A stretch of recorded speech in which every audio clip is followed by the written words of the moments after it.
பணிந்து என்னுடைய குருநாதர் தெய்வ திரு முத்தூர் ராமசாமி ஐயா அவர்கள் பாதம் பணிந்து, அர்த்தநாரீஸ்வரர் பாதம் பணிந்து, ஆஞ்சநேயர் பாதம் பணிந்து, காலபைரவர் பாதம் பணிந்து, என்னுடைய தாய் தந்தையரின் பாதம் பணிந்து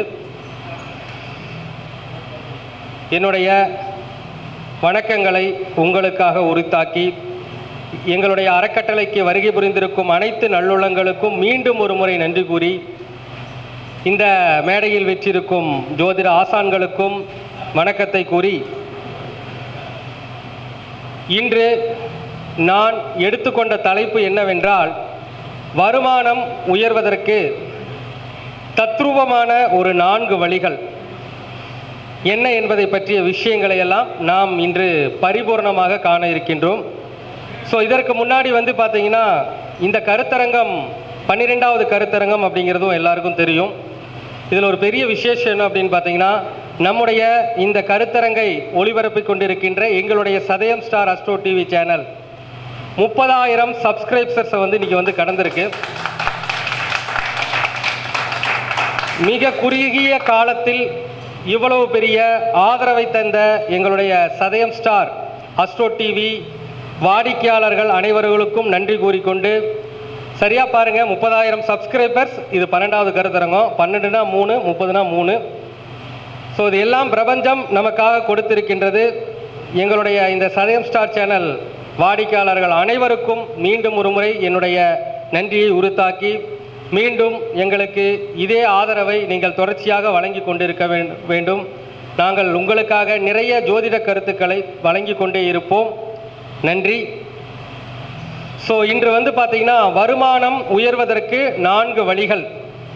பொதுவாக பார்த்தீங்கன்னா இந்த பிரபஞ்சத்தில், இந்த யுகத்தில் ஒவ்வொரு மக்களுக்கும் தேவையான விஷயம் என்னங்க?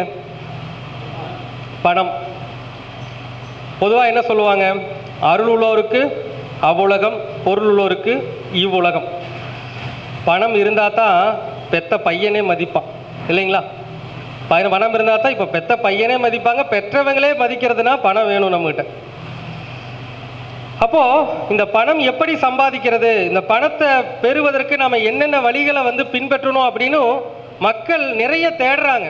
இப்போ யூடியூப் சேனலை எடுத்துக்கோங்க, எல்லாரும் பேசுகிறாங்க. என்னங்க, லட்சாதிபதி ஆவது எப்படி, கோடீஸ்வரன் ஆவது எப்படி, இதை செய்தால் நீங்கள் கோடீஸ்வரன், இதை செய்தால் நீங்கள் லட்சாதிபதினு யூடியூப்பில் ஒரு வீடியோ போட்டோம்னா அதை பிச்சுக்கிட்டு போதும், இல்லைங்களா? அதான் உண்மை. இப்போங்க நாம் நிறைய கருத்துக்களை சொல்லுவோம், அதெல்லாம் யாரும் பார்க்க மாட்டாங்க. யூடியூப் சேனல் எடுத்தால் என்ன பண்ணுறாங்க, அங்கேயும் வருமானத்துக்கு தான் முதலிடம். எங்கே ஒரு வீடியோ போடுங்க, வருமானம் உயர்வதற்கு சிறந்த வழிகள் அப்படின்னு போடுங்க, வீடியோ பிச்சுக்கிட்டு போகும். ஒரே நாளில் கோடீஸ்வரன் ஆகிறது எப்படி? வீடியோ பிச்சுக்கிட்டு போகும். இந்த வடிவேல் காமெடியில் மாதிரி. அது என்ன படங்க சார் அது? ஒரே நாளில் கோடீஸ்வரன் ஆகுது எப்படி? ஏன்னா ஒரு படம், அது என்ன படங்க? இல்லை, ஒரே ஒரு நாளில் கோடீஸ்வரன் ஆகுது அப்படின்னு சொல்லிட்டு அந்த வடிவேல் காமெடியில் அந்த மாதிரி மக்கள் இன்னும் அறியாமையில் தான் இருக்காங்க. ஒரே நாளில் கோடீஸ்வரன் ஆகுது, இதை செய்தால் கோடீஸ்வரன் ஆகிடுவீங்க, இதை செய்தால் லட்சாதிபதி ஆகிடுவீங்க அப்படின்னா எல்லாருமே செஞ்சு லட்சாதிபதி கோடீஸ்வரன் ஆகிடலாம் இல்லையா? அப்போ மக்களுக்கு என்ன, நாம் எப்படியாச்சும் சீக்கிரம் ஜெயிக்கணும், சீக்கிரம் பணக்காரன் ஆகணும் அப்படின்னு ஒரு ஆசை. ஆனால் ஒரு படத்தில் வரும், அது என்ன படங்க சார்? சதுரங்க வேட்டையா? அதில் சொல்லுவாங்க தெரியுங்களா, மக்களுடைய ஆசையை தூண்டணும். அந்த மாதிரி மக்கள் என்ன சொன்னாலும் சரி, நீங்கள் கோடீஸ்வரன் ஆகிருவீங்க, லட்சாதிபதி ஆகிருவீங்கன்னா உடனே அதை ஃபாலோ பண்ண ஆரம்பிச்சிருவாங்க. அப்போ முதல்ல எல்லாருமே ஒரு விஷயத்தை செஞ்சால் கோடீஸ்வரன் ஆக முடியுமா? சிந்தனை செய்யணும், முடியாது. அப்போ அதற்கு என்ன வேணுங்க? நமக்கு நல்ல திசா புத்திகள் வேணும். ஒரு மனிதனுக்கு நல்ல திசை இல்லாமல் ஒரு பலன் நடக்காது. பொதுவாக என்னுடைய குருநாதர் அடிக்கடி ஒரு பாட்டு பாடுவார். இந்த குருவுடைய சம்பந்தம் பெற்ற ராகு எப்படி இருந்தாலும் உங்கள் வாழ்க்கைக்கு ஒரு நல்ல வழிகாட்டுவார் அப்படின்னு சொல்லுவார். அதுக்கு அவர் ஒரு பாடல் சொல்லுவார், அடிக்கடி பாடிட்டே இருப்பார். மறையவர் மனையினேனும் வருமவர் உச்சத்தேனும் நிறையும் மன்னவரோடேனும் நீள்விழி நோக்கத்தேனும் குறையிலா பலன்கள் ஆண்ட குருவை போல் கொடுப்பான் ராகு அப்படின்னு சொல்லி ஒரு பாடல் பாடுவார். மறையவர் மனையினேனும் வருமவர் உச்சத்தேனும் நிறையும் மன்னவரோடேனும் நீள்விழி நோக்கத்தேனும் குறையிலா பலன்கள் ஆண்ட குருவை போல் கொடுப்பான் ராகு அப்படின்னு சொல்லி ஒரு பாடல் பாடியிருப்பார். அதுக்கு என்ன அர்த்தம்? மறையவர் மனை. மறையவர்னா யாருன்னா குரு. அப்போ குரு பகவான் வீட்டில் இருக்கின்ற ராகு. குரு பகவானுடைய வீடு எதுங்க? தனுசு ராசி, மீன ராசி. மறையவர் மனையினேனும் வரும் அவர் உச்சத்தேனும். குருவுடைய உச்ச வீடு என்னங்க? கடகம். நிறையும் மன்னவரோடேனும் அப்படின்னா மன்னவரோடு சேரணும். குரு ராகுவோடு சேரணும். தனுசு மீன ராசியில் இருக்கணும், அல்லது கடகத்தில் ராகு இருக்கணும். அடுத்து நீள்விழி நோக்கத்தேனும். குரு ராகுவை பார்க்க வேண்டும். இப்படியெல்லாம் இருந்தால் குறையிலா மன்னன் போல் வாழக்கூடிய ஒரு ராஜயோகத்தை ராகு பகவான் தருவார் அப்படின்னு ஒரு பாடல் பாடிடுவார். உதாரணத்துக்கு என்னுடைய ஜாதகத்தில் மீன ராசியில் தான் ராகு. நான் சொல்லணும் இல்லைங்களா? ராகு திசை 18 வருஷத்துலைங்க 15 வருஷம் பிழிஞ்சு எடுத்துருச்சு. ஒன்றுமே கிடையாது, எல்லாம் ஜீரோ. நான் அடிக்கடி குருநாதரை ஒரு 3 வருஷத்துக்கு ஒருக்க போய் பார்ப்பேன். என்னங்க சார் இதே பாட்டை பாடுறீங்கய்யா, இதே பாட்டை பாடிட்டு இருக்கிறீங்க, எனக்கு ஒன்றுமே நடக்கலைங்க, எல்லாம் லாஸ் ஆயிடுச்சு, இப்படி இருக்குது அப்படின்னு சொல்லி சொன்னேன். அப்பவும் அவருடைய வார்த்தை, இந்த பாடல் உனக்கு பொருந்தும், கவலைப்படாத, கண்டிப்பாக பொருந்தும் அப்படின்னு சொல்லிட்டு அவர் இறந்துட்டார். வேற விஷயம். சரி, என்னதான் பண்ணுதுன்னு பார்ப்போம். அப்படின்னா சாதாரணமாக ஒரு 15 வருஷமாக அப்படியே கேரளா அங்கே இங்கெல்லாம் சுற்றி உள்ளூர்லாம் ஜாதகம் பார்த்து எல்லாம் பண்ணிக்கிட்டு இருந்தாங்க. 15 வருஷம் முடிஞ்சதுங்க. 16வது வருஷம் தமிழ்நாட்டினுடைய தலைநகரம் சென்னைக்கு என்னை அனுப்பி வைத்தார் ராகு. அந்த ராகு 3 வருடத்தில் எனக்கு தேவையான அத்துணை வசதிகளையும் செய்துவிட்டுத்தான் சென்றார். என்ன பண்ணாருங்க? எனக்கு தேவையான அத்துணை வசதியும் கொடுத்துட்டு தான் போனாருங்க. அப்ப இதுல என்ன தெரியுதுங்க? குருவுடைய வாக்கு பொய்க்காது. அப்ப குரு சொன்ன வார்த்தையில் அர்த்தம் இருக்கு. அப்ப நாம இதை வந்துங்க நமக்கு நடந்திருக்குது, மற்றவங்களுக்கு நடந்திருக்குதான்னு பார்க்கணும் இல்லைங்களா? அப்ப நிறைய பேருக்கு வந்து பாத்தீங்கன்னா, சில பேருக்கு ராகு செய்யறது இல்லை. குரு வீட்டில் இருந்தாலும், குருவுடைய சேர்க்கை இருந்தாலும், கடகராசியில் இருந்தாலும், குரு பார்வையில் இருந்தாலும் சில பேருக்கு ராகு செய்யறது இல்லை. ஆனா இந்த ராகு முடிய போற ஒரு நேரம் இருக்குது பாத்தீங்களா? அந்த நேரத்தில் அடுத்த குரு திசைக்கான ஒரு பலமான அடித்தளத்தை போட்டுட்டு தான் போவாரு. ராகு குரு வீட்டில் ராகு, குருவோட சேர்ந்த ராகு, குரு பார்வை பெற்ற ராகு, கடகராசியில் இருக்கின்ற ராகு அவருடைய திசையில் கொடுக்கவில்லை என்றாலும் அந்த திசை முடிவில் அந்த குரு திசைக்கு தேவையான குரு திசையில் ஒரு அடித்தளம் ஒன்று இருக்குது இல்லைங்களா? அதையாச்சும் கொடுத்துட்டு தான் போவார். நீங்கள் யார் வேணாலும் செக் பண்ணிக்கோங்க. யாருக்கு வீட்லையெல்லாம் இப்போ நம்ம இங்கே வந்திருக்கீங்களே செக் பண்ணுவோம். யார் வீட்லையெல்லாம் வந்து யாருக்கெல்லாம் குரு வந்து தனுசு மீனத்தில் இருக்கு? யாருக்காச்சும் தனுசு மீனத்தில் குரு இருக்குங்களா? இல்லை. கடகத்தில் குரு இருக்கா? உங்களுக்கு ராகு திசை வந்துச்சா? ஐயாவுக்கு நடந்துட்டு இருக்கு. ஓகே, அப்போ ஐயாவே ஒரு உதாரணம். கடகராசியில் ராகு இருக்கார். அப்போ எத்தனை வருஷங்க ஐயா முடிஞ்சிருக்கு? 9 வருஷம் முடிஞ்சிருக்கு. அதாவது வந்துங்க பொதுவாக ஒரு பழமொழி சொல்லுவாங்க, என்னன்னா ராகு சனி பிருகு பாம்பிரண்டும் பிருகு சனிக்கு எப்ப பலன்? சனியோடு பாம்பிரண்டும் பிருகுவிற்கு எப்ப பலன்? பிற்கூர்ல தான் பலன். அப்போ சனி திசையோ ராகு திசையோ அல்லது சுக்கிர திசையோ நடக்குதுன்னா அவங்களுக்கு பிற்பகுதியில் தான் பலன் கிடைக்கும். அப்போ உங்களுக்கு முற்ககுதி போராட்டமாக இருந்தாலும் இந்த ராகு திசை முடிவுறும் தருவாயில் உங்களுக்கு ஒரு நிரந்தரமான வாழ்க்கையை கொடுத்துட்டு தான் போவார். சரிங்களா? வந்து சொல்லுங்க. இன்னும் 9 வருஷம் இருக்குது. நீ எந்த சார்ஜ் வேணா செக் பண்ணி பாருங்க, இது கண்டிப்பா நடக்கும். அந்த மாதிரி நிறைய சூட்சமங்கள் வந்து நமக்கு ஜோதிடத்தில் இருக்கு. சரி, நாம் இப்போ வந்துங்க நேரடியாக விஷயத்துக்கு வருவோம். வருமானம். இப்போ ஜோதிட சாஸ்திரத்தில் 2ஆம் பாவகம் வருமானம், 11ஆம் இடங்கிறது லாபம். அப்போ 11ஆம் இடம் லாபம்னு லாபத்தை மட்டும் இயக்குனா 2ஆம் இடம்னு வந்தா தானே காசை கொண்டு போய் சேமிக்க முடியும். 2ஆம் இடம் தான் வர்றது, அதை கொண்டு போய் சேமிக்கிறது எத்தனாம் இடம்? 11ஆம் இடம். அப்போ முதல்ல 2ஆம் இடம் வரணும். வரவு வந்தால் தான் 11ஆம் இடத்தை நாம் வந்து அந்த சேமிப்பு அந்த லாபத்தை ஈட்ட முடியும். அப்போ முதல்ல 2ஆம் இடத்தை வருமானத்தை ஈட்டுவதற்கு என்ன வழிமுறைகள்? சிம்பிள் தான். 4 விதி, 4 விதிகள். முதல்ல உங்களுடைய ஜாதகத்தில் எல்லார் ஜாதகத்தையும் எடுத்து பார்த்துக்குங்க. உங்கள் ஜாதகத்தில் முதல்ல 2ஆம் பாவத்தில் எந்த கிரகம் இருக்குன்னு ஃபஸ்ட்டு பாருங்க. ஜோதிட சாஸ்திரத்தில் என்ன சொல்கிறாங்க? பாவகாதிபதியை விட பாவக அதிபதியை விட பாவகத்தில் இருக்கின்ற கிரகங்களுக்குத்தான் முதலில் வலிமை அதிகம் இல்லைங்களா? அப்ப முதல்ல உங்களுடைய ஜாதகத்துல 2ஆம் பாவகத்தில் எந்த கிரகம் இருக்கின்றதோ அந்த கிரகம் எந்த பாவகத்திற்கு உண்டானவரோ அதை நீங்க கரெக்டா எடுத்து அந்த பாவகத்திற்கு உண்டான அந்த அந்த 2ஆம் இடத்தில் இருக்க கிரகம் இருக்கு இல்லைங்களா, அந்த கிரகம் எந்த பாவகத்திற்கு உண்டானவரோ அந்த பாவகத்தினுடைய வேலைகளை செய்தாலும், அந்த 2ஆம் இடத்தில் அந்த கிரகம் பலமுடன் இருந்தால் அந்த கிரகத்தினுடைய அதிதேவதையை வழிபட்டாலும், 2ஆம் இடம்னா சாப்பிட்ற சாப்பாடு, அந்த கிரகத்தினுடைய உணவை எடுத்துக்கொண்டாலும், அந்த கிரகத்தினுடைய அதிதேவதைகளை எப்பொழுதும் உச்சரித்து கொண்டே இருந்தாலும், 2ஆம் இடம் எனக்கு பேசுகிற இடம், இதையெல்லாம் செய்தால் வருமானம் வருமா வராதுங்களா? ஆனால் எல்லாருக்குமே அந்த கிரகத்தை இயக்கணுங்கிற விதி கிடையாது. இப்போ நான் ஒரு உதாரணம் சொல்கிறேங்க. ஒரு ஜாதகர் ரிஷப லக்னம், 2ஆம் இடத்துல குரு. அப்போது இப்போ குருவை இயக்கலாமா வேண்டாமா? இப்போ குருன்னு சொல்லிட்டோம். ரிஷப லக்னத்துக்கு 2ஆம் இடத்துல குருவை இயக்கலாமா வேண்டாமா? வருமானம் வரணும், குருவை இயக்கலாமா வேண்டாமா?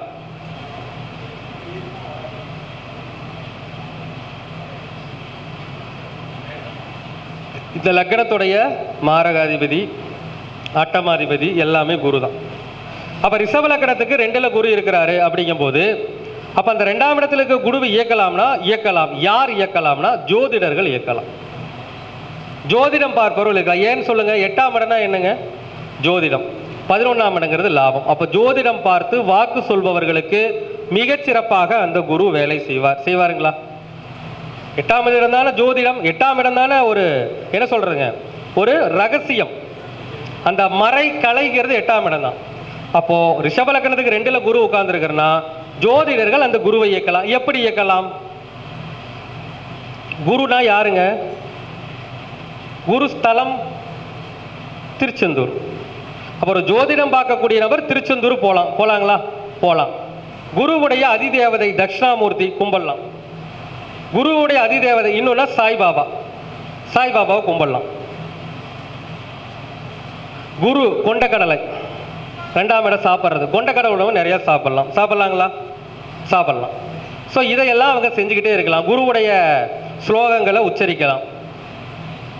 வேதநூல் தர்மசாஸ்திரம் மேன்மையை அறிந்தோனாகி சாதனையால் கற்பகத்தனி நாட்டின் இறைவனாகி ஜோதியாய் குருவுமாகி சொர்க்கத்தை மண்ணில் அழ்கும் ஆதியாம் குருவே நின்றாள் அடைக்கலம் போற்றி போற்றி.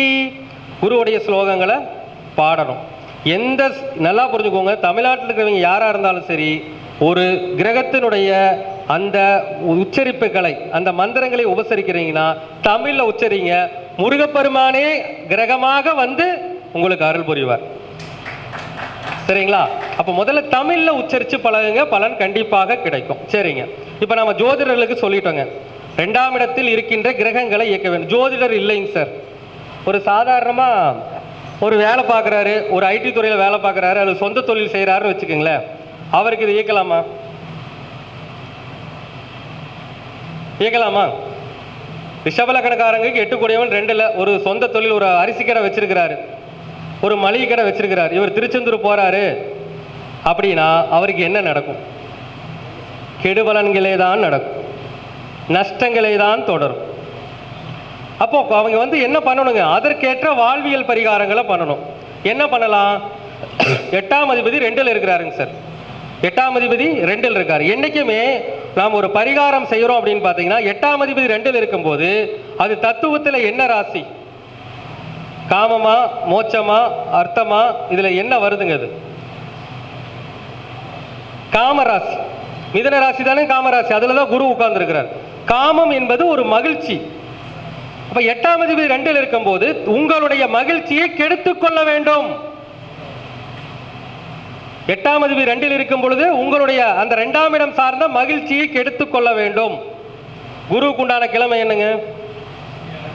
வியாழக்கிழமை. 8ஆம் இடம் கெடுத்துக் கொள்வது. வியாழக்கிழமை காலையிலிருந்து சாயங்காலம் வரைக்கும் சாப்பிடாதீங்க.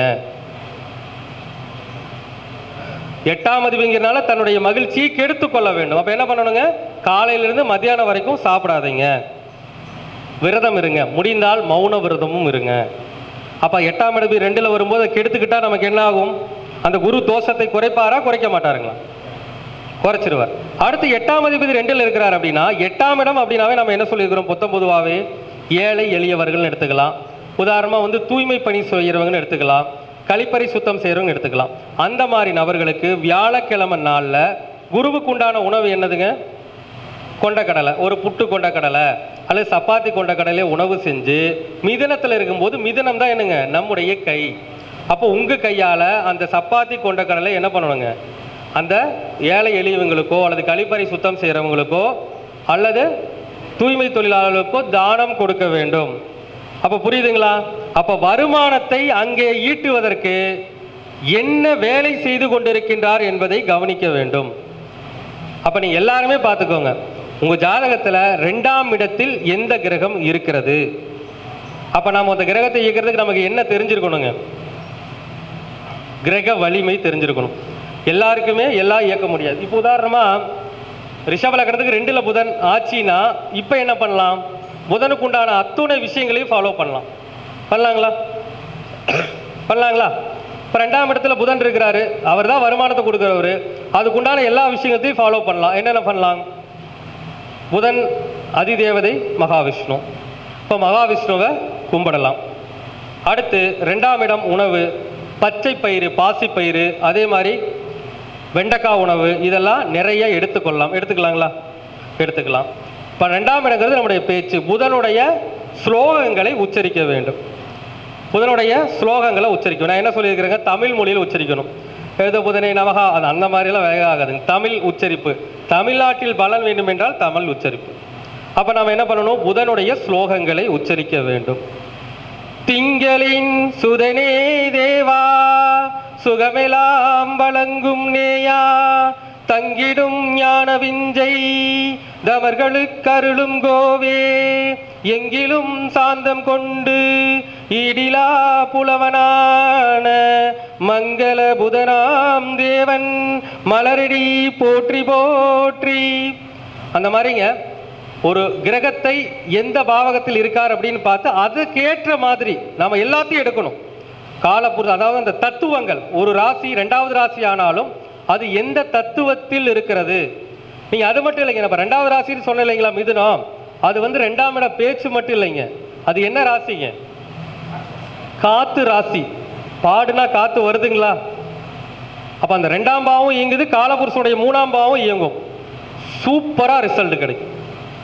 ஆனால் அதில் 2 விஷயத்தை நீங்கள் கவனிச்சுக்கணும். எல்லாருக்குமே சார் யூடியூப் பார்த்துட்டுங்க சார், நீங்கள் சொன்ன மாதிரி ரிஷப லக்னத்துக்கு 2ல் புதன், நான் பெருமாள் கோயிலுக்கு போனேன். புதனா மதுரை மீனாட்சி அம்மன் கோவில், மதுரை மீனாட்சி அம்மன் கோயிலுக்கு போனேன், பெருமாள் கோயிலுக்கு போனேன், நீங்கள் சொன்ன பாசிப்பயிர் உணவு செஞ்சு சாப்பிட்டேன், நீங்கள் சொன்ன தமிழ் மந்திரங்களை உச்சரித்தேன், அதை உச்சரித்த நாள் இருந்தபோது எனக்கு கஷ்டமாகவே இருக்குது சார் அப்படின்னு சில பேர் சொல்லுவாங்க. அப்போது அந்த இடத்துல என்ன சூட்சமம் அப்படின்னா, அந்த சூட்சமத்தை நல்லா நீங்கள் புரிஞ்சுக்கணும். 2ஆம் இடத்துல புதன் அங்கே ஆட்சி தானுங்க. அந்த புதன் வக்ரமானால் நேர் எதிர்பலன், வக்ரமானால் நேர் எதிர்மறை பலன். இப்போ சொன்னதை செய்யக்கூடாது. அதே அந்த ராசியில் புதன் மிக மிக குறைந்த பாகையில் இருந்தால் அதுவும் கெடுபலன். கெடுபலன் இல்லைங்களா? கெடுபலன். ஒரு கிரகம் குறைந்த பாகைக்கு செல்லுதுன்னா அது நீசம் பெற்ற கிரகத்துக்கு சமம். இருக்கிறதுலே லோ டிகிரி பாவ கர்மாவை அனுபவிக்க வந்தது தான் அந்த லோ டிகிரி கிரகம். அதுலேயும் அந்த லோ டிகிரி கிரகம் ஒரு சில நேரங்களில் நன்மையை செய்யும். 2ஆம் இடத்துல தானே புதனுக்கு வந்திருக்காரு. அவர் கல்யாணமே பண்ணலைன்னா அவருக்கு அந்த இடத்துல கெடுபலன் வராது, லோ டிகிரியில் இருந்தாலும். ஏன்னால் குடும்பத்தை தியாகம் செய்கிறாரு. குடும்பம் இல்லை, குழந்தை இல்லைன்னா அவருக்கு வருமானம் இருக்கும். ஒருவேளை கல்யாணம் பண்ணி குடும்ப குழந்தை அடைஞ்சிருச்சுன்னா அந்த புதன் சர்வம் நாசம் தான் பண்ணுவார். அப்போ நம்ம தெரிஞ்சுக்கணும், பொதுவாக ஒரு கிரகம் 2ல் ஆட்சியில் இருக்குது, அதை இயக்கலாம்னா அப்படியெல்லாம் இயக்கக்கூடாது. நாம் ஒரு சில விஷயங்களை ஆராய வேண்டும். அப்போது நீங்கள் உங்கள் ஜாதகத்தில் லக்னத்துக்கு 2ஆம் இடத்தில் முதல்ல எந்த கிரகம் இருக்குன்னு பாருங்க, பார்த்துக்கிறீங்களா? அடுத்து ஜாதகத்தில் 2ஆம் பாவகத்தில் கிரகமே எனக்கு இல்லைங்க சார், அவர் பாருங்க இல்லையேங்க சார், என்ன சார் பண்ணுறது? சரி, கிரகமே இல்லை, அடுத்து 2ஆம் பாவகத்தை எந்த கிரகம் பார்க்குது? ஏதாச்சும் ஒரு கிரகம் பார்க்கும் இல்லைங்களா? ஏதோ ஒரு கிரகம் பார்க்கும் இல்லையா? அப்ப அந்த கிரகம் எப்படி பார்க்கிறது?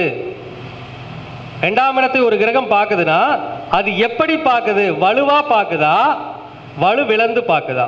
வலுவா பார்த்தா அதே காரகத்துவங்களை இயக்கிக்கலாம், வலுவிழந்து பார்த்ததுன்னா அதே வாழ்வியல் பரிகாரம் தான். இப்போ ஒரு லக்கணம் சொல்லுவோங்க, சொல்லலாங்களா? ரிஷப லக்கணம், சாரி மேஷ லக்கணம், ரிஷபமே வேண்டாங்க, மேஷ லக்கணம். மேஷ லக்கணத்துக்கு 2க்கு உண்டானவர் யாருங்க? 8ல் மறைஞ்சிட்டாரு. இப்போ 2ஆம் இடத்தை பார்த்தா யோக பலன் கிடைக்குமா? இப்போ நாம் சொன்னோம் 2ஆம் பாவத்தில் கிரகம் இருக்குது, ஓகே இயக்கிக்கிறோம். 2ஆம் பாவத்தில் கிரகம் இல்லை, 2ஆம் பாவத்தை ஒரு கிரகம் பார்க்குது. அப்போ மேஷ லக்கணக்காரங்களுக்கு 2க்கு உண்டான சுக்கிரன் 8ல் இருந்து 2ஆம் இடத்தை பார்க்கறாருன்னு வச்சுக்கோங்களேன். இப்போ சுக்கிரன் இயக்கிறதா வேண்டாமா? இயக்கக்கூடாது. 2ஆம் அதிபதி 8ல் இருந்து 2ஆம் இடத்தை பார்க்கும்போது என்ன பண்ண முடியாதுங்க? 8ஆம் இடத்துல சுக்கிரனுக்கு முழு மறைவு. 3 8ங்கிறது சுக்கிரனுக்கு முழு மறைவு. அப்ப 8ஆம் இடத்துல இருக்குது சுக்கிரன் 2ஆம் இடத்தை பார்க்கறன்னு நீ 8 சுக்கிரன் இயக்கினீங்கன்னா 2ஆம் பாவம் 7ஆம் பாவம் அடி வாங்குமா வாங்காதுங்களா? அடி வாங்கிடும். அப்ப இந்த இடத்துல என்ன பண்றது அப்படின்னா சிம்பிள். இப்ப 2ஆம் அதிபதியும் 7ஆம் அதிபதி 8ல் இருந்து 2ஆம் இடத்தை பார்க்கிறார். 8ஆம் இடத்தில் இருந்து 2ஆம் இடத்தை பார்க்கிறார். 8ஆம் இடம் என்பது மோட்ச ராசி. மேஷ லக்னத்துக்கு 8ஆம் இடம் என்னங்க? மோட்சத்தை கொடுக்கக்கூடிய ராசி. அப்போ ஒரு ஜாதகத்தில் மோட்ச ராசியில ஒரு கிரகம் கெட்டு போய் திசை நடத்துது அப்படின்னா அவர்கள் முதலில் செய்ய வேண்டியது தியாகம். இப்போ 2ஆம் இடத்தை தானே பார்க்குறாருங்க, 8ஆம் இடத்துல இருந்து 2ஆம் இடத்தை தானே பார்க்குறாரு. அப்போ அவர் என்ன தியாகம் பண்ணணும்? 2ஆம் இடத்தை தியாகம் செய்ய வேண்டும். என்னங்க சார் பண்ணலாம்? முதல்ல அந்த ஜாதகர் தன் குடும்பத்தை விட்டு வெளி நாடுகள் அல்லது வெளி மாநிலங்களில் இருந்து பணிபுரிந்தால் பணம் சம்பாதிக்கலாம். ஏன்னா மேஷ லக்னத்துக்கு 2ஆம் அதிபதியே 7ஆம் அதிபதியாகவும் வருவார் இல்லைங்களா? அப்போ 2ஆம் இடம் குடும்பம், 7ஆம் இடம் மனைவி. அப்போ மனைவி குடும்பம் குழந்தைகள்லாம் விட்டுட்டு அந்த ஜாதகர் வெளிநாடு போயிடணும். இல்லைன்னா ஒரு தூர தேசம் வெளி மாநிலங்கள் போயிட்டோம்னா என்ன ஆகும்? தியாகம் பண்ணிடுறாரு இல்லையா? 8ஆம் இடத்துல மறைஞ்சா தியாகம் பண்ணிட்டார். அது வந்து இது விருச்சிக ராசி என்னங்க? தியாகம். 3 ராசி தியாகம். கடகம் தியாகம், விருச்சிகம் தியாகம், மீனம் தியாகம். அப்போ இந்த 3 ராசியில் ஒரு கிரகம் கெட்டு போய் திசை நடத்துது, கெட்டு போய் ஒரு கிரகம் இருக்குதுனாவே அந்த காரகத்துவத்தை தியாகம் செய்தால்தான் அவருக்கு வருமானம் உயர்வாகும். ஆகுங்களா? சரி, அடுத்து என்ன பண்ணலாம்? 8ஆம் இடத்துல இருந்தால் 2ஆம் இடத்தை பார்க்குறாரு, அவரே 2ஆம் அதிபதி. இதே தான் வெள்ளிக்கிழமை அன்னைக்கு விரதம், காலையில் 6 மணிலேருந்து சாயங்காலம் 6 மணி வரைக்கும் விரதம், முடிந்தால் மௌன விரதம். இதை செய்யணும். குடும்பத்தொட்டு பிரிஞ்சு போயிருக்கணும். 2வது 8ஆம் இடத்திலிருந்து 2ஆம் இடத்தை பார்ப்பதால் 8ஆம் இடம் என்பது விருச்சிகம் என்பது கழிப்பறை. விருச்சிகம்னா என்னங்க? கழிப்பறை. அப்போ விருச்சிகம் கழிப்பறைங்கும் போது அங்கே கழிப்பறை சுத்தம் செய்பவர்கள் அவர்களுக்கு 2ஆம் இடத்தை பார்க்கறதுனால ஸ்வீட் கொடுக்கலாங்களா? ஸ்வீட் கொடுக்கலாம். கூடவே சுக்கிரனா வந்து ட்ரெஸ்ஸு. 2ஆம் இடத்தை பார்த்தாலும் அது என்ன ராசினா என்ன திரிகோணம்? அர்த்த திரிகோணம் இல்லையா? பொருள் ராசி. யாராவது ஒரு பொருளோடு சேர்த்து ஸ்வீட்டை கொடுக்கணும். அப்போ என்ன கொடுக்கலாம்? சுக்கிரனா புத்தாடை, ஒரு புது ட்ரெஸ் வாங்கி, ஒரு ஸ்வீட் பாக்ஸ் வாங்கி அந்த கழிப்பறை சுத்தம் செய்கிறவங்களுக்கு கூடவே 2ஆம் இடங்கிறது பணம், வருமானம். கூடவே ஒரு 90 ரூபா பணம். அப்போ ஒரு ஸ்வீட் பாக்ஸு, ஒரு புத்தாடை, ஒரு 90 ரூபா பணத்தை அந்த கழிப்பறை சுத்தம் செய்வங்களுக்கு கொடுத்தாங்கன்னா வருமானம் வருமா வராதா? சொல்லுங்க. இதுக்கு மேலையெல்லாம் காரகத்துவத்தை ஆராய்ச்சி பண்ணி சொல்ல முடியாதுங்க. அப்போ நாம வந்து முதல்ல 2ஆம் பாவகத்தில் என்ன கிரகம் இருக்குது, எந்த கிரகம் பார்க்குது, இது வந்து முதல் ரூல்ஸ். அந்த கிரகம் எப்படி பார்க்குது, எந்த சூழ்நிலைன்னு பார்க்கணும். ஒரு சில பேருக்கு வந்து பார்த்தீங்கன்னா 2ஆம் அதிபதி 8ல் சுக்கிரன்னா ஸ்ரீரங்கம் போயிட்டு வருவாங்க, மனைவி மக்களோட சந்தோஷமாக இருப்பாங்க, குடும்பத்தோட சூப்பராக இருப்பாங்க, சூப்பரான வாழ்க்கை இருக்கும். இது என்னடா அது சார் சொன்னதுக்கு நேர் எதிர்மாறாக இருக்குது, இதில் என்ன சூட்சமாக ஒளிஞ்சிருக்குது அப்படின்னு நல்லா உள்ளோட்டமாக கவனிச்சிங்களா? ஒன்றும் கிடையாது. அந்த ஜாதகத்தில் சுக்கிரன் அவயோகியாக இருப்பார். ஏன்னா எப்படி இருப்பாருங்க? சுக்கிரன் அவயோகியாக இருப்பார். அப்போ ஜோதிட சாஸ்திரத்தில் சுக்கிரன், அதாவது அவயோகி கெட்டுவிட வேண்டும் என்பதுதான் ரூல்ஸ். அப்போ அவயோகி கெட்டிருந்து அந்த பாவகத்தை பார்க்கின்ற பொழுது அந்த பாவகத்தின் மூலமாக நடக்கின்ற நல்ல விஷயங்கள் எல்லாம் அவருக்கு நடந்துரும். இப்ப சொல்லுங்க, 8ஆம் இடத்துல மறைஞ்சிட்டான்னு சொல்ல முடியுமா?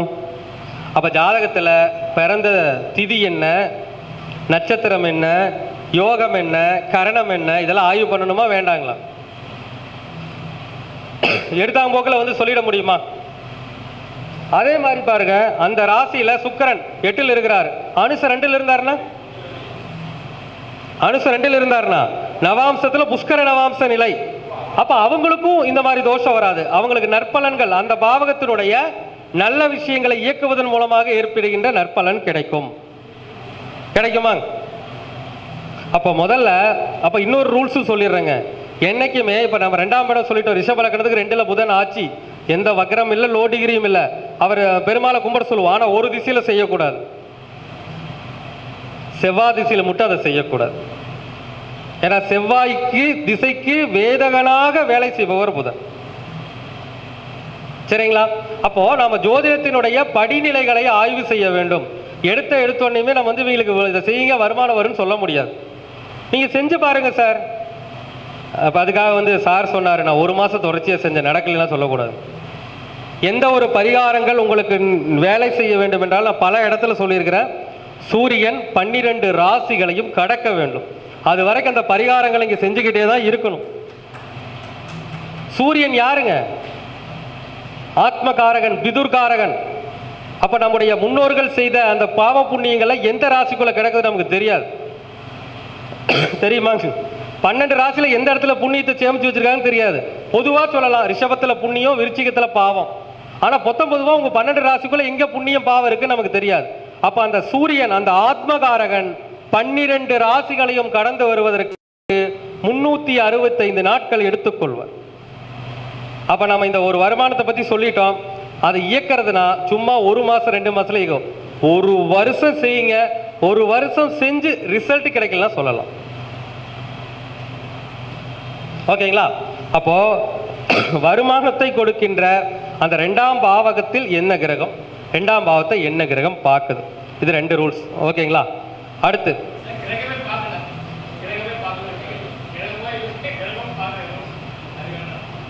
வர்றேன். அப்புறம் அதுக்கு தான் அடுத்து வர்றேங்க. அப்படின்னா குடும்பத்தை விட்டு எங்கேயாச்சும் வெளியே ஓடிட வேண்டியதான்.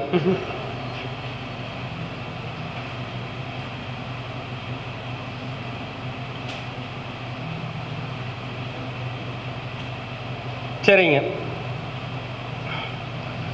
சித்திரவயல் வேற பல பட்டை கலப்புது. சரி, அடுத்த மாதம் நம்ம ஏசி கால் தான், ஒன்றும் பிரச்சனை இல்லை. இந்த வருஷம் இந்த மாதம் ஏசி கால் கிடைக்கும், இல்லைன்னா புக் பண்ணியிருப்போம். சரி, ஓகே. அடுத்துங்க, இப்போ வருமானத்துக்கு உண்டான பாவகத்தை பார்த்தோம். அதில் என்ன கிரகம் இருக்குது, அது எந்த கிரகம் பார்க்குதுன்னு பார்த்து முடிவு பண்ணிக்கலாம். அடுத்துங்க, வருமானத்தை கொடுக்குற கிரகம் யாரு? 2ஆம் அதிபதி தானே. 2ஆம் அதிபதி தானே வருமானத்தை கொடுக்கிறவர். அவர் எங்கே இருக்கிறார்? அதான், வேற ஒன்றும் கிடையாது. ஒரு ஜாதகத்தில் 2ஆம் பாவக அதிபதி எந்த பாவகத்தில் இருக்கின்றாரோ அந்த பாவகத்தை தொட்டால் வருமானம் வரும். தொட்டாதான் ஆகும். தொடாமையே இருந்துகிட்டு இருந்தால் வருமா? வேண்டாம் சார். ஒரு ஜாதகத்தில் ஒரு லக்கணம் எடுத்துக்கோங்க. ஏதாவது ஒரு லக்கணம், உதாரணமாக கும்ப லக்கணம். 2ஆம் அதிபதி யாருங்க? 2ஆம் அதிபதி யாருங்க? குரு. அவர் 7ல் இருக்கிறாருன்னு வச்சுக்கோங்க. அப்போ 2ஆம் அதிபதி 7ல் இருக்கிறார். அப்போ அந்த 2ஆம் அதிபதி 7ல் இருக்கிறார்னா அந்த 7ஆம் பாவத்தை தொட்டா தானே வருமானம் வரும். தொடாமையே எப்படி சார் வருமானம் வரும்? 2ஆம் அதிபதி 7ல் இருக்கார், கல்யாணமே பண்ணலை. 2ஆம் அதிபதி 7ல் இருக்காரு, கல்யாணமே பண்ணலை, எப்படி வருமானம் வரும்? நீங்களே ஒரு ரூல்ஸ் சொல்லுங்க. 2ஆம் அதிபதி 7ல் இருக்காரு, கல்யாணமே பண்ணலை, திருமணமே பண்ணல, தாம்பத்திய உறவையே அனுபவிக்கல, எப்படி வருமானம் வரும்? வராது இல்லையா? அப்போ இதுல சூட்சமங்கள் ஒன்று இருக்குதுங்க. ஒரு ஜாதகத்தில் 2ஆம் அதிபதி 7ல் இருந்து, எந்த ஜாதகம் எந்த லக்னமெல்லாம் எடுத்துக்கோங்க, 2ஆம் அதிபதி எந்த பாவகத்தில் இருக்கிறாரோ அந்த பாவகாதிபதியும் வலுப்பெற்று விட்டால் அந்த பாவகத்தை இயக்கினால் 100% வெற்றி உண்டு. சரிங்களா? இப்போ 2ஆம் அதிபதி கும்பலக்கணம் சொன்ன 2க்கு உண்டானவர் யாருங்க? குரு. 7ல் இருக்கிறாருன்னு வச்சுக்கோங்க. அந்த குரு 7ல் இருக்கிறாரு. அந்த குரு 7ல் இருக்கிறாரு. அந்த வீட்டதிபதி யாருங்க? சூரியன். சூரியன் ஒரு வேளை ஏதாவது ஒரு பாவம் வச்சுக்கோங்களேன், ஏதாவது ஒரு இடத்துல, உதாரணமாக லக்னத்துக்கு ஒரு 11ஆம் இடத்துல இருக்கிறாருன்னு வச்சுக்கோங்க. சரி, 7லேயே ஆட்சி நிலையாக இருக்குன்னு வச்சுக்கோங்க. 7லேயோ அல்லது 4லேயோ ஒரு 4ஆம் இடத்துலையோ அல்லது 7ஆம் இடத்துலையோ ஆட்சி நிலையில் இருக்கிறாருன்னா அவருக்கு வருமானம் வரணும்னா என்ன பண்ணணும்னா 7ஆம் பாவகத்தை தொட வேண்டும், 7ஆம் பாவகத்தை இயக்க வேண்டும். அப்போ என்ன பண்ணணும்? கல்யாணம் பண்ணணும். அப்போ கல்யாணம் பண்ணணும், அவங்களுக்கு வருமான உயர்வு கண்டிப்பாக உண்டு. யாருக்கு? ஐயா உங்களுக்கு இருக்கா? கல்யாணம் பண்ணதுக்கு அப்புறம் நீங்க வாழ்க்கையில வருமானத்தில் உயர்ந்தீங்களா இல்லையான்னு ஐயா சொன்னா தெரியும். பாருங்க, ஐயா ஜாதகம் எனக்கு தெரியாது, இப்பதான் சொல்றாருங்க. அப்போ அந்த பாவகத்தை இயக்கணும். அப்ப நம்ம 2ஆம் அதிபதி 7ல் இருக்கும் போது 7ஆம் அதிபதி 8ல் மறையாம 6-8ல் மறையாம நல்லா இருந்தா அந்த 7ஆம் இடத்தை இயக்கணும்னு பலன் கிடைக்கும். அப்ப திருமணம் நடந்ததுக்கு அப்புறம் தான் ஒன்று நடக்கும்னா இன்னொன்று இருக்குது. இது சூட்சமம். நிறைய பேர் கேட்பாங்க, சார் நான் 2வது குழந்தை பெற்றுக்கலாமா, நான் 2வது குழந்தை பெற்றுக்கலாமான்னு கேட்பாங்க. 7ஆம் இடங்கிறது எத்தனாவது குழந்தை ஒரு ஆணுக்கு? 2வது குழந்தை. ஃபர்ஸ்ட் குழந்தை 5ஆம் பாவம், 5க்கு 3 7. அப்போ அவங்க 2வது குழந்தை பெற்றுக்கணும்னா கண்டிப்பா பெற்றுக்கணும்னு சொல்லணும். அப்போ 7ஆம் இடம் திருமணம் நடந்ததுக்கு அப்புறமும் வருமான ரீதியான உயர்வுகள் கிடைக்கும். 2வது குழந்தை பிறந்ததுக்கு அப்புறம் வருமான ரீதியான உயர்வுகள் கிடையாது. உங்களுக்கு எத்தனை குழந்தைங்க? 3. 2வது குழந்தை பிறந்ததுக்கு அப்புறம் வாழ்க்கையில் ஏற்றம் இருந்துச்சாங்க? ஐயா எங்களுக்காக சொல்ல, நீங்களே சொல்லுங்க. கண்டிப்பா இருக்குது. பாருங்க, கிளப் பண்ணுங்க. அவங்க சொல்லிட்டாங்க இல்லையா? நான் பொய் சொல்லலை, இது பொய்யெல்லாம் சொல்லலை, இருக்கிற ஜாதகத்தை நான் சொல்லிட்டு இருக்கிறேன் உங்களுக்கு, அவ்வளோதான். அப்போ முதல்ல உங்களுடைய ஜாதகத்தில் எந்த ஜாதகம் வேணாலும் வச்சுக்கோங்க, ஜாதகத்தில் எந்த ஜாதகமாக வேணாலும் இருக்கட்டும். 2ஆம் அதிபதி எந்த பாவகத்தில் இருக்கிறாரோ அந்த பாவகத்தை தொட்டால் வருமானம் உண்டு. உதாரணமாங்க ஒரு விஷயம் சொல்றேங்க. சாதாரணமாக சிம்பிளாக சென்னைக்கு போனேங்க, ஏதோ அப்படியே பொழப்பு ஓடிட்டு இருந்துச்சுங்க, ஒன்றுமே இல்லை. 2ஆம் அதிபதி என்னுடைய ஜாதகத்தில் 4ல், விருச்சிக லக்னத்துக்கு 4. 4ஆம் இடம்னா என்னங்க? வண்டி வாகனம். குரு கொஞ்சம் பெரிய, குருனாவே பெருசு, ஒரு பெரிய ஹை மாடல் ஒரு கார் எடுத்த அன்னைக்கிலிருந்து இன்னைக்கு யூடியூப்ல இந்த அளவுக்கு பெரிய லெவலில் வந்திருக்கிறேன்னா அதுதான் காரணம். அத்தனை விதமான சகல சம்பத்துக்களும் அந்த 2ஆம் அதிபதி 4ல் இருக்கும்போது அந்த வண்டி வாகனம் வாங்கியவுடன் தான் எனக்கு கிடைத்தது. 4ஆம் அதிபதியும் இத்தனைக்கும் ஆட்சி வேற. அப்ப நம்ம தெரிஞ்சுக்கணும், ஒரு ஜாதகத்தில் 2ஆம் அதிபதியானவர் எந்த பாவகத்தில் இருக்கின்றார், அந்த பாவகாதிபதி எப்படி இருக்கின்றார் என்று பார்த்தீங்கன்னா ரெண்டுமே வலுவா இருந்துச்சுன்னா 100% வெற்றி உங்களை சேரும், அடிச்சு சொல்லலாம். அப்ப இயக்கணும் இல்லைங்களா? அப்போ இன்னொன்னுங்க, அந்த கிரகம் இருக்குதுன்னா சும்மா சாதாரணமா இருக்கக்கூடாது, பார்க்கணும். வக்கரமாக கூடாது, லோ டிகிரிக்கு போகக்கூடாது. இப்போ நான் சொன்னேங்க, ஐயாவுக்கு 2ஆம் அதிபதி குரு 7 இருக்குன்னு சொன்னோம். ஒருவேளை குரு மூல 1ஆம் பாவத்தில் 0.1 டிகிரியில் இருக்கிறாருன்னா போச்சு, வேஸ்ட். கல்யாணம் பண்ணினா ஒன்றும் நடக்காது. அதே மாதிரி 7ஆம் அதிபதி லோ டிகிரிக்கு போயிட்டார், 8ல் மதிச்சாலும் ஒன்றும் நடக்காது. அப்போ ஒரு கிரகம் பலமாக இருக்கின்றதா பலமற்று இருக்கின்றதா என்பதை தீர்மானித்து கொண்டுதான் அந்த விஷயத்தையும் அவங்களுக்கு சொல்லணும். ஓகேங்களா? உதாரணமா சார் இன்னொரு உதாரணம் சொல்றேங்க, யாராச்சும் ஒருத்தர் சொல்லுங்களேன் சார். 2ஆம் அதிபதி எல்லாருக்கும் ஒரு இடத்துல இருப்பாரு இல்லைங்களா? யாரோ ஒருத்தர் சொல்லுங்க, சொல்றேன். என்ன ஐயாக்கு லக்கணத்திலேயே சுக்கிரன் இருக்கிறார், சந்திரன். என்ன லக்கணங்க ஐயா? மிதன லக்கணம். ஐயா வளர்பெரியா தேய்பெரியா? வளர்பெரி. இப்போ ஒண்ணுமே ஈஸி. ஐயாவுக்கு 2ஆம் அதிபதி சந்திரன், 2லேயே ஆட்சி. ஐயா என்ன நட்சத்திரங்கய்யா? ஐயா என்ன லக்கணம்?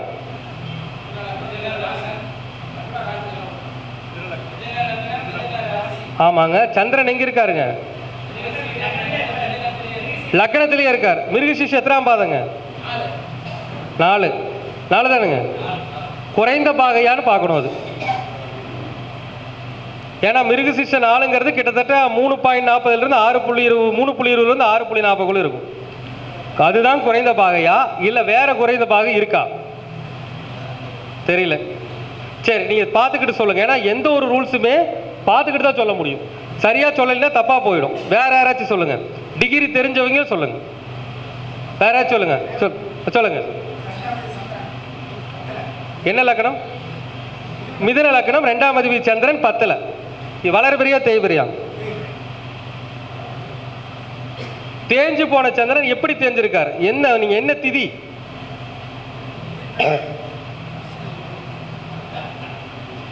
எல்லாரும் தேட வேண்டி இருக்கிறாங்க. ஏன்னா திதியில வந்து இருக்குது இல்லையா, தேய்பிரையில ரொம்ப தேஞ்சு போன சந்திரன் இருக்குது. சதுர்த்தி சுத்தம், டோட்டலி பவர் இழப்பு. உங்களுக்கெல்லாம் 2ஆம் பாவத்தை இயக்கவெல்லாம் முடியாது. ஏன்னா மிதுன லக்கணத்துக்கு 2ஆம் இடம் சொல்லக்கூடிய வருமானத்துக்கு கொடுக்கக்கூடிய ஒரு சந்திரன் ரொம்ப நல்ல ஒரு சந்திரன் தான். சந்திரனுக்கு யாருமே எதிர்ப்பாளர்களும் கிடையாது. எந்த திசைக்கும் சந்திரன் எதிர்ப்பாளர் கிடையாது. ஆனால் சந்திரன் 10ல் இருந்தாலும் என்ன ஆயிட்டாருங்க, சுத்தமாக அது அமாவாசைக்கு முந்தின நாள் தான் சதுர்த்த திசை. அப்புறம் எங்கே அங்கே சந்திரனுக்கு பவர் இருக்கும்? கண் கெட்ட பின்பு சூரிய நமஸ்காரம் எதற்குங்கிற மாதிரி தான் கணக்கு. சரி சார், இப்போ வருமானத்தை பெறணும் இல்லையா? அப்போ சூரியன் எங்க இருக்காரு, சந்திரன் எங்க இருக்காரு? ரெண்டுமே 10ல் தானே? தானே?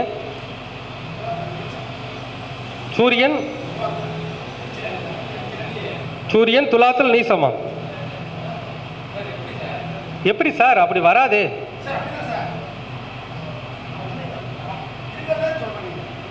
சார். சதுர்த்த தசைனா பக்கத்தில் தானே சூரியன் இருப்பார்.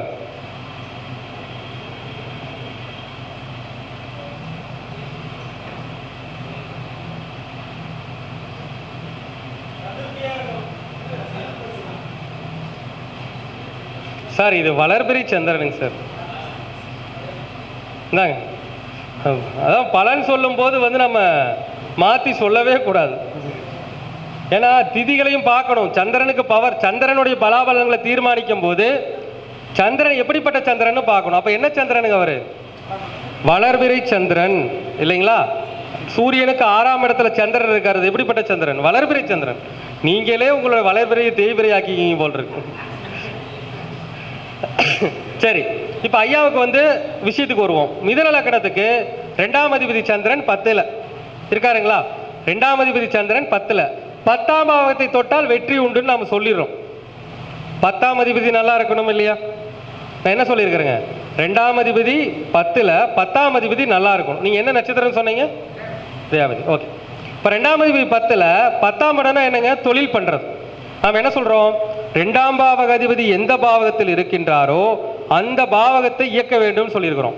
அப்போ அவர் தொழில் பண்ணுனா கண்டிப்பாக ஜெயிச்சிருவார்னு ஒரு ரூல்ஸ் எடுத்துக்கலாம். ஆனால் என்ன சொல்லியிருக்கிறேங்க, 10ஆம் அதிபதி வலுவோடு இருக்க வேண்டும். வேணுமா உங்களுக்கு? 10ஆம் அதிபதி குரு எங்கே இருக்காருங்க? கொண்டாங்க, நீங்கள் ஜாத்தியை கொண்டாங்க, நானே பார்த்துக்கிறேங்க.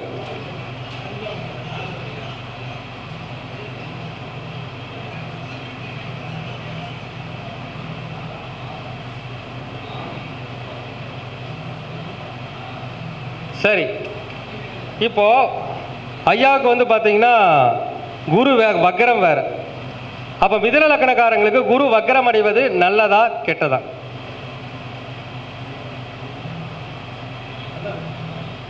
மிதுன லக்கணக்காரங்களுக்கு குரு வக்கரம் அடைவது நல்லதா கெட்டதானா? நல்லது. மிதுன லக்கணக்காரங்களுக்கு குரு வக்கரம் அடைவது நல்லது. அப்போ நம்ம என்ன சொல்கிறாங்கன்னா, 2ஆம் அதிபதி 10ல் குருவுடைய வீட்டில், அப்போ ஒரு சொந்த தொழில் ஜாதகர் பெயரில் செய்தால் வருமானம் உயர்வு உண்டு. சொந்த தொழில் செஞ்சீங்களா அது வரைக்கும்?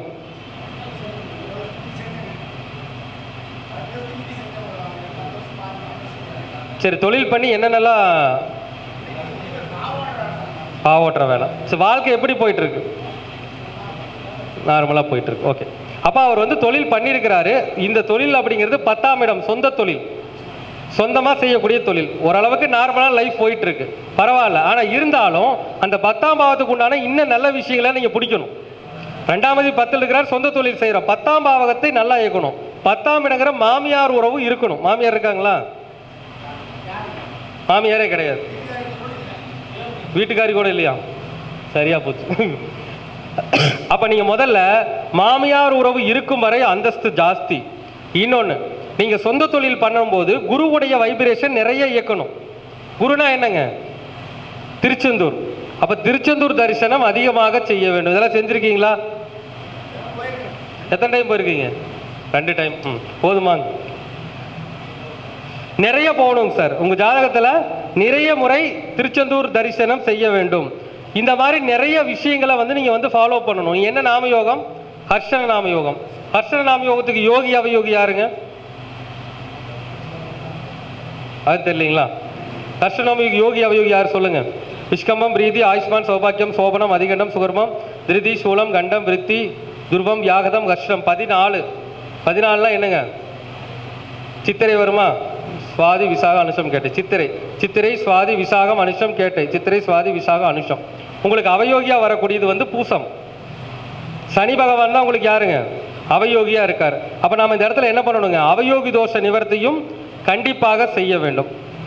அவயோகி நிவர்த்தி செஞ்சிருக்கீங்களா? எல்லாம் செய்யணும். அப்ப நீங்க மாமியார் போயிட்டாங்க, ஏன்னா 10ஆம் இடம் தான் தொழிலை கொடுக்கணும். அப்போ நீங்க தொழிலை கொடுக்கணும்னா தொழில் பண்ணணும். அதே சமயத்தில் குருவை பலமாக இயக்க வேண்டும்.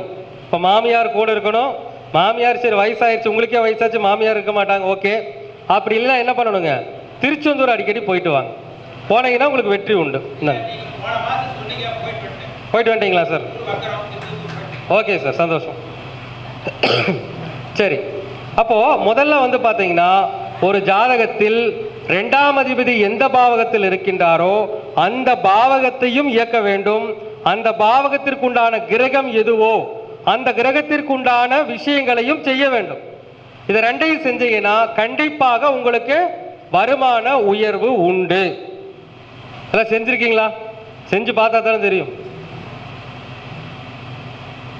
இந்த நேரத்தில் இந்த பாவகங்களை நீங்கள் இயக்கும் போது நான் ஏற்கனவே எல்லாருக்கும் சொல்லியிருக்கிறேன், நல்ல திசாபுத்திகள் நடைமுறையில் இருந்தால் இந்த பாவகங்களை இயக்கும் போது கண்டிப்பாக 100% வெற்றியை நீங்கள் அடையலாம். சரிங்களா? சரி, இப்போ 2ஆம் அதிபதி எந்த பாவகத்தில் இருக்கின்றார், அந்த பாவகாதிபதி எப்படி இருக்கின்றார் என்று பார்த்து இயக்கிற விதம் இது 3வது விதம். சரிங்களா? சரி சார், இப்போ அடுத்து என்ன பார்க்கணும் அப்படின்னா, 2ஆம் அதிபதி எல்லார் ஜாதகத்திலும் 2ஆம் அதிபதி ஒருத்தர் இருக்கார் இல்லையா, அவர் எந்த நட்சத்திரத்தில் இருக்கிறார் அப்படிங்கிறத பார்க்கணும். இது 4வது வழி. என்ன சார் என்னமோ படம், என்ன படங்க சார் அது? இப்போ கூட பெரிய ஒரு வந்துச்சு, ஒரு கன்னட படமா, அந்த தங்க சுரங்கம் எடுத்தாங்களே, அது என்ன படம்? கேஜிஎஃப். மைண்டு வழின்னு சொல்லுவாங்க. அந்த மாதிரி 4 வழியா இருக்கு. நாம 2ஆம் அதிபதி எங்கெல்லாம் இருக்கிறாரோ அவரை தேடி பிடிச்சி இயக்கினா தானே வருமானம் வரும். ஏதாவது ரூட்டை பிடிச்சா தானே வருமானம் வரும். இப்போ சென்னை போகணும்னா இங்கிருந்து கோயம்புத்தூர்லேருந்து யோசிச்சுட்டே இருந்தால் சென்னை போக முடியுமா? முடியாது. அப்போ ஏதோ ஒரு ரூட்டு போகணுமா இல்லைங்களா? ஏதோ ரூட்டில் போகணும். சரி, அப்போ உங்க ஜாதகத்தில் வருமானத்தை கொடுக்கின்ற 2ஆம் அதிபதி நட்சத்திரங்கிறது அவ்வளோ பெரிய விசேஷமான நிலை. அப்போ உங்க ஜாதகத்தில் 2ஆம் அதிபதி முதல்ல எந்த நட்சத்திரத்தில் இருக்காருன்னு பாருங்க. 2ஆம் அதிபதி எந்த நட்சத்திரத்தில் இருக்காருன்னு பாருங்க. உங்களுடைய ஜாதகத்தில் குமாரசுவாமி நூலில் நட்சத்திர தாராபலன் சொல்றோம் இல்லையா, தாராபலன் வரிசையில் உங்களுடைய 2ஆம் அதிபதி எந்த நட்சத்திரத்தில் இருக்காருன்னு பாருங்க. 2வது நட்சத்திரம், 4வது நட்சத்திரம், 6வது நட்சத்திரம், 8வது நட்சத்திரம், 13, 15, 19, 24, 26, 27னா அந்த நட்சத்திரத்துக்கு உண்டான எல்லா விஷயத்தையும் எடுத்துக்கங்க. வருமா வராதுங்களா கேட்குறாங்க. சரி, நீங்கள் ஏன் சார் உங்கள் சேனலுக்கு சதயம் ஸ்டார் சேனல் வச்சிங்க? நிறைய கேட்டாங்க, ஏன் சார், ஏன் எங்கள் ஸ்ரீ ஈசன் ஜோதிட அறக்கட்டளை சேனல் வைக்கலாம், உங்கள் பேரில் சேனல் வைக்கலாம், ஏன் சார் சதயம் அஸ்ட்ரோ டிவின்னு வச்சிங்க அப்படின்னா, என்னுடைய 2ஆம் அதிபதி இருக்கின்றது சதயம் நட்சத்திரத்தில் 13வது நட்சத்திரத்தில். அப்போ எல்லாமே இயக்கம்தான். சரிங்களா? அப்போ முதல்ல வருமானத்துக்கு உண்டானது எப்படி இயக்கிறது? அப்போ 2ஆம் அதிபதி என்ன நட்சத்திரத்தில் இருக்கின்றாரோ அந்த நட்சத்திரத்தினுடைய விஷயங்கள் எல்லாம் செய்யுங்க. அதுவும் தாராபலன் நல்லா இருந்தா செய்யுங்க. இப்போ ஒன்றும் வேண்டாங்க சார், ஒரு ஜாதகர் ஏதாவது ஒரு லக்கணம் எடுத்துக்கோங்களேன், சிம்ம லக்கணம், 2ஆம் அதிபதி யாருங்க? புதன். 2ஆம் அதிபதி புதன் லக்கணத்துக்கு அஞ்சல் இருக்கிறார். 2ஆம் அதிபதி புதன் லக்கணத்துக்கு அஞ்சல் இருக்கிறார் அப்படின்னு வச்சுக்கோங்க. அவர் பிறந்த நட்சத்திரம் ஏதாவது ஒரு நட்சத்திரம் வச்சுக்கோங்க. உதாரணமாக ஒரு மூல நட்சத்திரம்னு வச்சுக்கோங்க. 2ஆம் அதிபதி புதன் அஞ்சல் இருக்கிறாரு, அவர் பிறந்த நட்சத்திரம் மூல நட்சத்திரம்.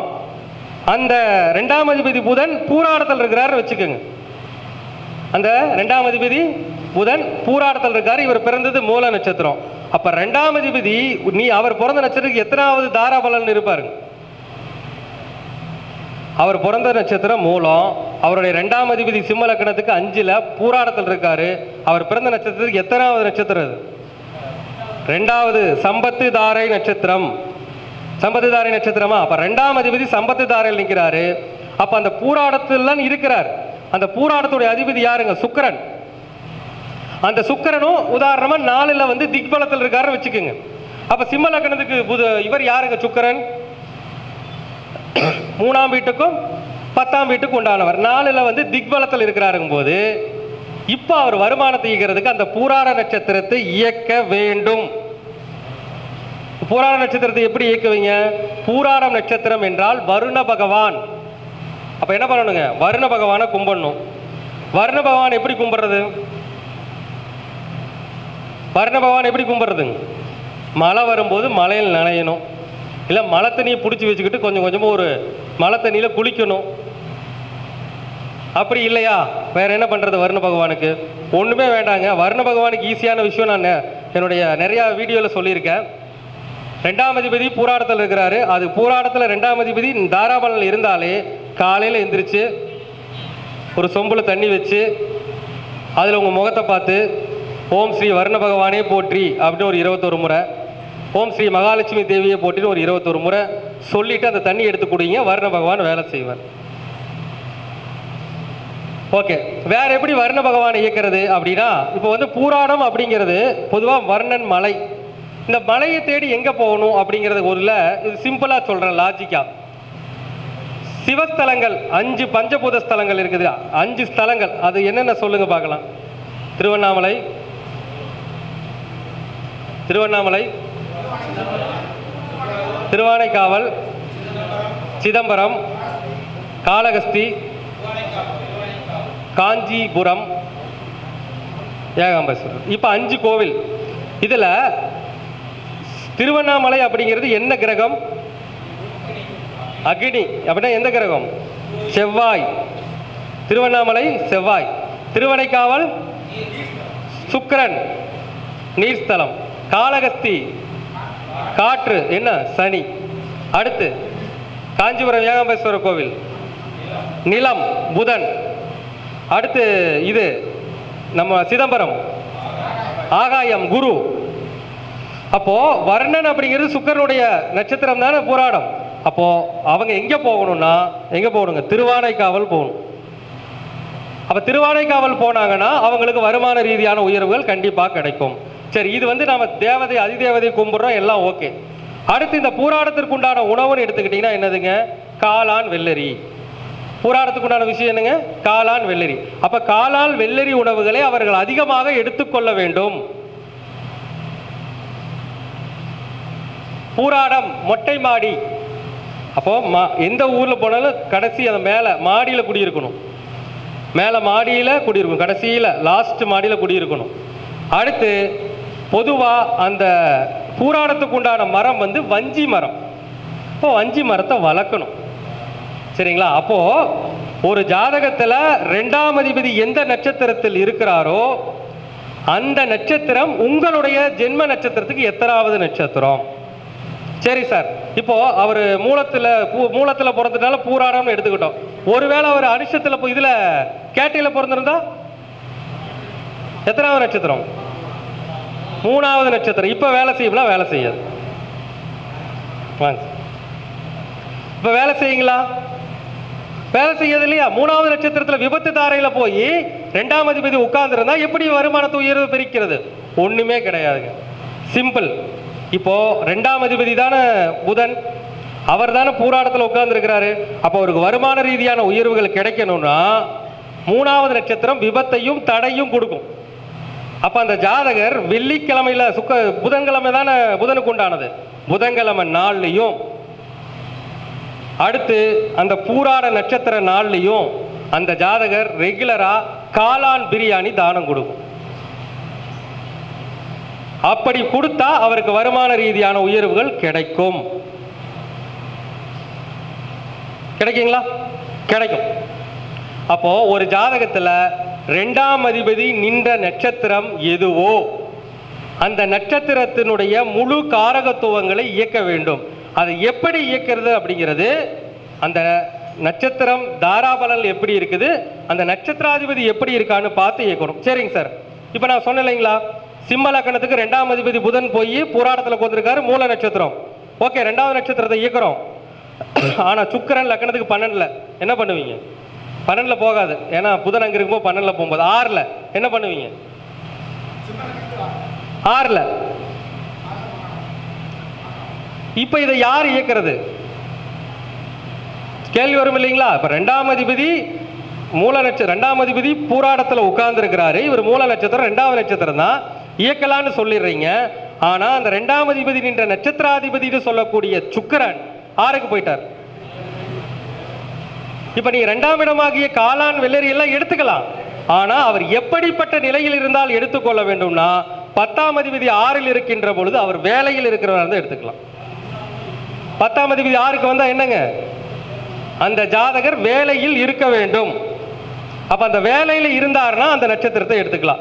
இல்லை சார், நான் தொழில் பண்ணுறேன் எடுத்துக்கலாமானா எடுத்துக்கொள்ளக்கூடாது அப்படின்னு நம்ம சொல்லிடுவோம். அப்படி கிடையாது. 10ஆம் அதிபதி 6ல் மறைந்தாலும், 10ஆம் இடமா தொழில் தானுங்க, 6ஆம் என்ன கடன் தானுங்க. எல்லாருக்கும் 10ஆம் அதிபதி 6ல் மறைஞ்சு நீ தொழில் பண்ணி கடனில் முழுகிறலாம் சொல்லக்கூடாதுங்க. தொழில் தொடங்கும் போதே அந்த தொழில் நிறுவனத்தை பேங்க்ல கடன் வாங்கிக்கணும். அந்த நிறுவனத்தை என்ன பண்ணிக்கணுங்க? அந்த தொழில் மேல பேங்க்ல கடன் வாங்கிக்கணும். அப்ப தொழில் மேல பேங்க்ல கடன் வாங்கிட்டீங்கன்னா அந்த தொழில் கடனுக்கு போகாது. அப்ப இந்த நட்சத்திரத்தை இயக்கும் போது யோகம் உண்டு. கடன் வாங்கல தொழில் பண்ணான்னா அந்த நட்சத்திரத்தை இயக்கிறதுல பிரயோஜனம் இல்லை. அப்ப நாம என்ன பண்ணணும்னா 10ஆம் அதிபதி 6ல் இருக்கும்போது, 10ஆம் இடம் என்னங்க? நம்முடைய முட்டி பகுதி. 6ஆம் இடம்னா நோய். முட்டி வலி பாதிக்கப்பட்டவங்களுக்கு என்ன பண்ணணுங்க? மருந்து மாத்திரைகள் வாங்கி கொடுக்க வேண்டும். சரிங்களா? அப்படி செய்யும் போது அந்த 2வது நட்சத்திரத்தை இயக்கிற கண்டிப்பா வெற்றி உண்டு. அப்போ ஒரு ஜாதகத்துல இது வந்து 4வது வழி. சரிங்களா? 4வது மைல்கல் மாதிரி 2ஆம் அதிபதி நின்ற நட்சத்திரம் இது, அந்த நட்சத்திரத்தை எடுத்துக்கொள்ள வேண்டுமா, அந்த நட்சத்திரத்துடைய காரகத்துவங்களை எடுத்துக்கொள்ள வேண்டுமா, அல்லது அந்த நட்சத்திரத்தினுடைய காரகத்துவங்களை தானம் செய்ய வேண்டுமா என்பதை குமாரசுவாமியும் நூல் சொல்லக்கூடிய அந்த நட்சத்திர தாரை பலனை வைத்து முடிவு செய்து கொண்டு அந்த நட்சத்திராதிபதி எங்கிருக்கின்றார் என்பதையும் பார்த்து அந்த அந்த நட்சத்திராதிபதி இருக்கின்ற இடத்திற்கு தகுந்த போல் இயங்க வேண்டும், அல்லது அதற்கேற்ற வாழ்வியல் பரிகாரங்களை செய்ய வேண்டும். சரிங்களா? இது 4வது வழி. இந்த 4வது வழியிலேயே இன்னொரு உள்சூச்சம் இருக்குதுங்க. இப்போ 2ஆம் அதிபதி ஒரு நட்சத்திரத்தில் இருக்கார் இல்லைங்களா, இது சொன்ன தலையை சுத்தும். 2ஆம் அதிபதி நின்ற நட்சத்திராதிபதி இருக்காரு. 2ஆம் அதிபதி ஒரு நட்சத்திரத்தில் இருக்குமா இருக்காதுங்களா? அதனுடைய முன்ஜென்ம கர்மா என்னன்னு பார்க்கணும். DNA. ஓ, நான் சிம்மலக்கணம் சொன்னேங்க. 2ஆம் அதிபதி புதன் பூராடத்தில் இருக்கிறாரு. பூராட நட்சத்திரம் எந்த கிரகத்துடைய கர்ம பதிவை கொண்டது? அது நட்சத்திரம். எந்த கிரகத்துடைய கர்ம பதிவு? DNA. பூராடத்துல புதன் இருக்காரு. சிம்மலக்கணத்துக்கு 2ஆம் அதிபதி 5ல் மூல நட்சத்திரத்துக்கு 2வது நட்சத்திரத்தில் இருக்காரு. அந்த பூராட நட்சத்திரம் யாருடைய கர்ம பதிவு? அவருடைய கர்ம பதிவே தான். புதனுடைய கர்ம பதிவை கொண்ட நட்சத்திரங்கள் 3: ரோகிணி, உத்திரம், பூராடம். அப்போ பூராடம் அப்படிங்கிறது அவருடைய கர்ம பதிவே தான். அப்போ புதன் 5ஆம் இடத்தில் அது அவருடைய கர்ம பதிவிலேயே இருக்கிறதுனால அந்த புதனுக்கு சொன்ன விஷயங்கள் எல்லாம் அந்த கர்ம பதிவிற்கும் பொருந்தும். அதே தான். இப்போ 2ஆம் அதிபதி 5ல் இருக்கிறாருன்னா புதனுடைய கர்ம பதிவு, புதன் சம்பந்தமான எல்லாத்தையும் செய்யலாம். புதன்னா என்னங்க?